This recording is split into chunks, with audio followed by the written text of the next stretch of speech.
from Mortgage Choice. We're based in Miami, we're in Burleigh Heads and also Palm Beach.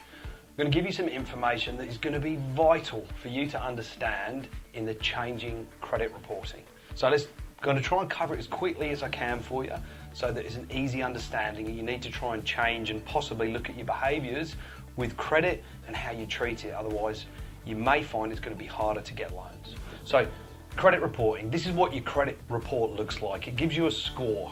It tells you out of 1,200 what your score is like. But at the moment, it's either good or bad. The only time you get bad credit in Australia is when you get a default. That means you've not paid something for 3 months.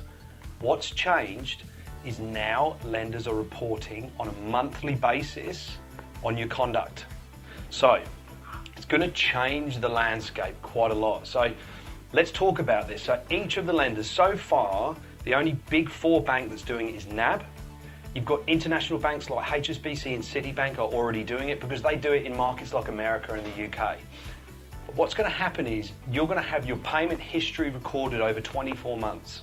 Right. Over 24 months, they're going to report each month to Equifax, the credit bureau.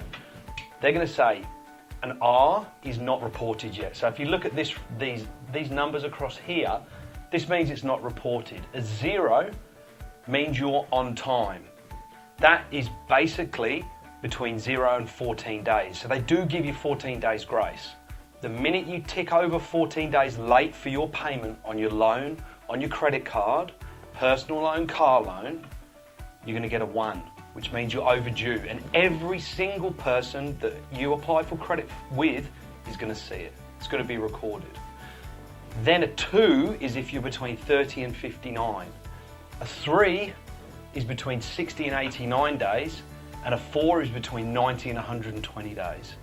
Even if you close the credit facility, it's going to be there for 2 years, 24 months, so it's a rolling 2 years. So you could close it today and have bad history, but it's still going to show for the next 2 years. So it's so important to make your minimum repayment on time. The easiest way with a credit card is to set up a direct debit. The easiest way with your home loan is to set up a direct debit. So the responsibility is down to the lender, not to you. And going forward, you're going to find lenders are going to start charging you more if you don't have this good history. There may be positives. There might be examples where you had a default to a telco or a power company maybe 4 years ago, and it's still going to be on there because they stay for 5 years. It's still going to be on there and you've had it for 4 years. But your credit history shows you've had other debts, and in the last 2 years you've been perfect. You may find that will help that individual because they're proving now they've remedied their credit. So it's going to be really, really important that you start paying things on time, or it's going to possibly cost you more, or worst case, you're not going to be able to get a loan. I'm James, we're Mortgage Choice in Miami and Burleigh Heads and Palm Beach, and we're here to help you. Thank you.